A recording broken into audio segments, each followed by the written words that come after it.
Hello cinematographers and videographers. Recently, the Edelkrone action module has caught my eye due to its various uses, but when I saw a price tag of nearly $700, I decided to take matters into my own hands. Thus, the idea of a DIY motorized camera slider was born.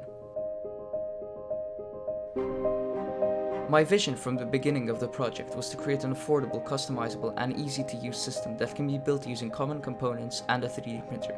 Of course, it won't have the sleek, minimalistic, and professional design or feel of the Edelkrone slider, but to compensate that, it will cost a fraction of the price.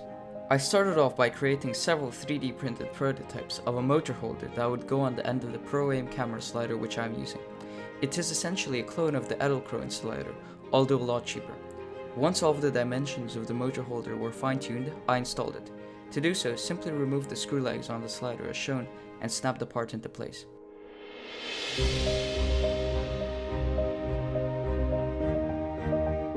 Finally, screw the legs back in for the height adjustment and added strength.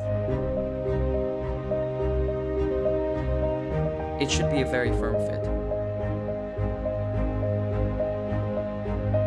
Removing the mount is also very simple. Use a thin metal object to pry up the locking end of the part.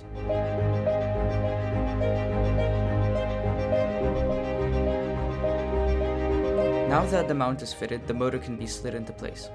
I bought this motor from eBay, and this is a good choice because it already comes with a gearbox which will lower RPM, exactly what we need. A stepper motor will do a better job, but I'll save that for version 2 of this project. I then secured the battery pack, a switch, and the motor using hot glue.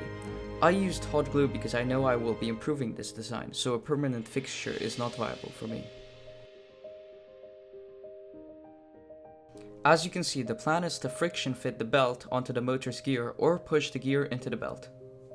At first, I tried using thick tape to make the gear larger, but this did not work out well because the tape started falling apart. I then reiterated on the design and was pleasantly surprised that putting the belt over the gear worked perfectly. There was even enough grip to make the slider work in a vertical position without using the camera. Here's some footage I shot using version 1 of my motorized camera slider.